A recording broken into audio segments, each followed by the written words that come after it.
kinonsider ang Panginoon. Halimbawa po, sa akin po, dati ho, tagang may naman, kaya lang mas may iba na akong pag-aaral sa Kanya. Dati po, God is my healer. God is my provider. Jehovah Jireh po. God is my Father. Minsan po, nung one Saturday po, may practices po kasi ang power team every Saturday. Di pumunta po ako dito, sa baba po, may labat, umaabot po yung tubig. Yung po pala, yung pump po dito sa bahay, nag-leak. Na-discover po na yung tubo na nakakabit doon sa water pump ay naka-display.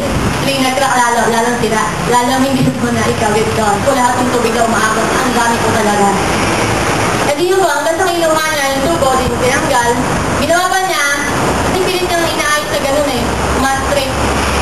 Pinaras po yung tipid, pinukpok po, pagpukpok, kinailangan palitan para tumigil yung tubig at para maayos, para makaakyat po dito. Lahat po tayo mga Kristiyano, ay tinawag po ng Panginoon para po mabuhay sa isang buhay na holy life. Kasi ang Panginoon po ay isang God is holy. God is the holy God. Sabi po sa sa 1 Peter 1, verses 15 to 16. But just as He who called you is holy, so be holy in all you do. For it is written, be holy because I am holy. God is holy and He hates sin po. Wala po kasalanan na wala kayong maliit tulad ng mga dati pa nilang tinuturo at naririnig po natin, pare-pareho po yun, kasalanan. Lying, cheating, jealousy, ano pa po ba? Pride, pagsasabi ng bad word, lustful thought, immorality, lahat po yun kasalanan. Marami pa po, yung mga sin. Sabi po sa Habakkuk, chapter 1, verses 13, your eyes are too pure to look on evil, and you cannot tolerate any wrong. Tayo po, bilang Kristiyano, normally po, dinajustify natin yung mga sarili natin. Or, ano ba term? Rationalize, dinajustify. Alam po natin yung sin ay mali. Ang mali ay sin, ang sin ay mali. Pero kahit na Kristiyano, kahit na may dinidin na sa akin ng Panginoon, kahit na maliit na bagay yun, okay lang, balik lang naman eh. Ayos lang yun. Ginagawa naman madami. Or, lasa lang to, bukas hindi na. Yun. Ganun po tayo.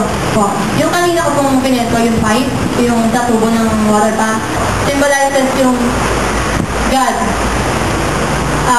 Blessing, lahat po, lahat ng everything that God can give sa anak niya, yun, lumalabas sa tubig. Hindi po siya mapigilan. As in, hindi po siya mapigilan. Huwag nawa po sanang masayang na dapat po diba yung tubong yun nakakabit para mag-akyat dito ng tubig. So that's the purpose. Huwag po sana masayang na tayo po, ako po bilang Kristiyano, kayo po bilang Kristiyano, na hindi magamit at hindi magamit ng Panginoon para sa Kanya, sa services niya, sa ministry niya, sa bilang ikaw, bilang tao, sa buhay, sa mga nakasama mo. Huwag po sanang masayang na gano'n, na kailangan palitan kasi depektibo. Sa tubo na may yung nakabalik ko po, sin. Ganun po yung pagkakita ko dun eh. Kasalanan po, making yung tubong yun hindi magamit sa tao po, sa Kristiyano po, yung mga sin, as in yung sins po, na hindi po siya magamit, hindi po talagang magamit ng Panginoon sa gawain niya.